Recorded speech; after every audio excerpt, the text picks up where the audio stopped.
Students కూడా వచ్చారు. వారందరికీ మనస్ఫూర్తిగా అభినందనలు. ఈ కార్యక్రమానికి కూడా వెల్కమ్.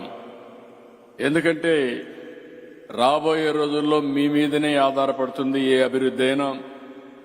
నేను ఏ కార్యక్రమం చూసినా ఉదయం అయితే ఒక మెగా ఈవెంట్ కరెక్ట్ చేశాం. ఒక పక్క విద్యార్థులు స్టూడెంట్స్ అందరూ, ఇంకో పక్క టీచర్లు, ఇంకో పక్క పేరెంట్స్ ని, ఇంకో పక్క గవర్నమెంట్ అందరం కలిసి ఒక మెగా ఈవెంట్ చేశాం. 43,000 స్కూల్లో ఒకే రోజు ఒకే సమయంలో పేరెంట్స్ కమిటీ మీటింగ్ పెట్టింది ప్రపంచంలోనే మొదటిసారి అని చెప్పి కూడా నేను మీకు తెలియజేస్తున్నా. దీనివల్ల ఒక బాధ్యత వస్తుంది, ఒక కమిట్మెంట్ వస్తుంది. ప్రభుత్వం ఏం చేయబోతున్నా చెప్పేదని కూడా అవకాశం వస్తుంది. ఒక పక్క అక్కడ పిల్లల్ని భావి తరాల భవిష్యత్తు కోసం అక్కడ పనిచేస్తూ ఇప్పుడు పవర్ డిపార్ట్మెంట్ లో ఏం చేయాలనో ఆలోచించడానికి ఇక్కడికి వచ్చాం. ఈ సమయంలో ఈ కార్యక్రమానికి వచ్చినటువంటి పత్రికా విలేకరులు కూడా నమస్కారాలు. మామూలుగా ఇంతవరకు మనం చూస్తే ఇప్పుడు అందరం కరెంట్ ఉంది కాబట్టి వెలుగుల్లో ఉన్నాం. ఒక్క నిమిషం కరెంట్ పోతే మళ్లీ చీకటి వస్తుంది. ఏ రాష్ట్రంలోనైనా సరే తలసరి విద్యుత్ వినియోగం ఎలా ఉంది అనేది ఒకసారి చూసుకుంటే అది ఆ రాష్ట్ర ప్రగతికి చిహ్నం. ఎంత కరెంట్ ఎక్కువ వాడుతున్నామంటే అంత ఎక్కువ తలసరి ఆదాయం కూడా వచ్చే పరిస్థితి వస్తుంది. ఇది ఇండికేషన్. అందుకే ఇంధన రంగానికి చాలా ప్రాముఖ్యత ఉంది. మనకు దైనందిక కార్యక్రమాలు దేనికైనా సరే పవర్ లేకపోతే ఏది జరగదు. ఒక లైటింగ్ కావచ్చు, ఒక ఇంటికి కావలసిన పరికరాలు ఫ్యాన్ గాని, ఏసీ గాని, ఇంకొక పక్క ఒక వ్యవసాయానికి గాని, ఇంకా రాను రాను మీరు చూస్తే పరిశ్రమలు గాని, కమర్షియల్ గాని, ఇంకా మళ్లీ రాబోయే రోజుల్లో మీరు చూస్తే ఎలక్ట్రికల్ వెహికల్స్ కూడా వచ్చేస్తున్నాయి.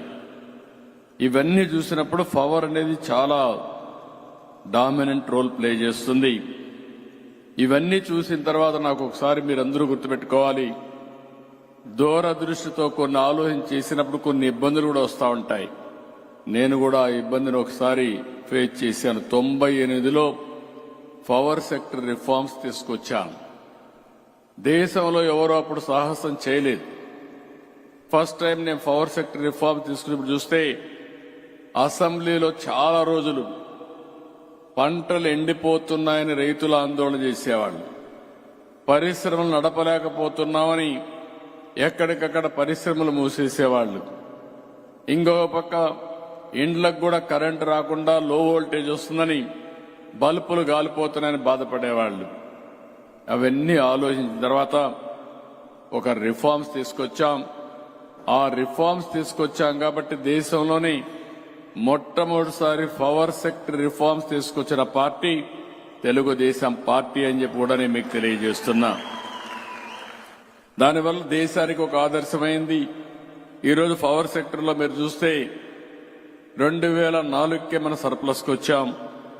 ఆ తర్వాత కూడా చాలా వరకు ఎప్పటికప్పుడు మనం ముందుకు పోయాం. కానీ తెలుగుదేశం లేనప్పుడంతా మళ్లీ కరెంటు కోతలు వస్తున్నాయి.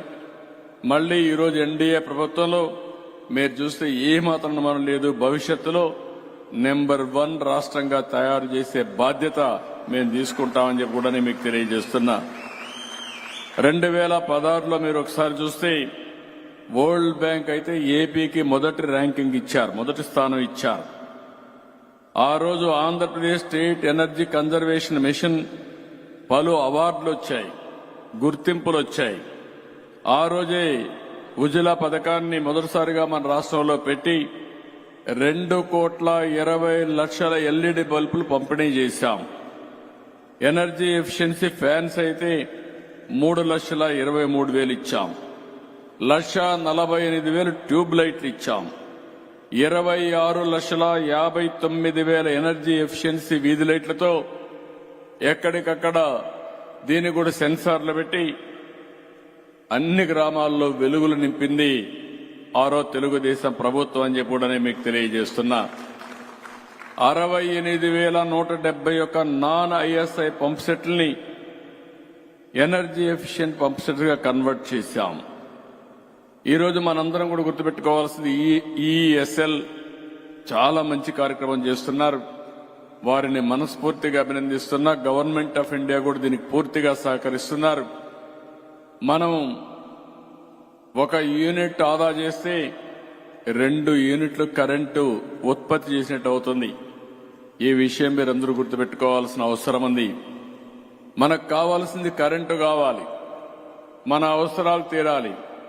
అదే సమయంలో సమర్థవంతంగా కరెంటును ఉపయోగించుకోగలిగితే, కరెంటు ఆదా చేయగలిగితే ఈరోజు ఈ వాతావరణాన్ని కూడా పొల్యూషన్ కంట్రోల్ ఇవన్నీ చేసే పరిస్థితికి వస్తాం. అందుకే ఈరోజు మళ్లీ ఒక మంచి కార్యక్రమానికి మనం పిలుపునిచ్చాం.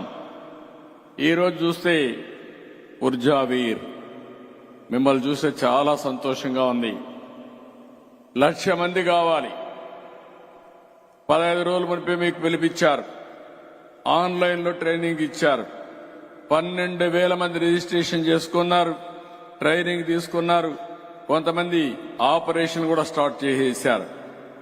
దీనివల్ల మనం చూస్తే దగ్గర 115 మంది ఇప్పుడు తీసుకుంటే ఎల్ఈడి బల్బులు కానీ ఫ్యాన్లు కానీ ఇవన్నీ చూసినప్పుడు కనీసం 2,500 నుంచి బాగా చేసుకుంటే 15,000 రూపాయలు అదనంగా మీకు ఆదాయం వస్తుంది. ఒక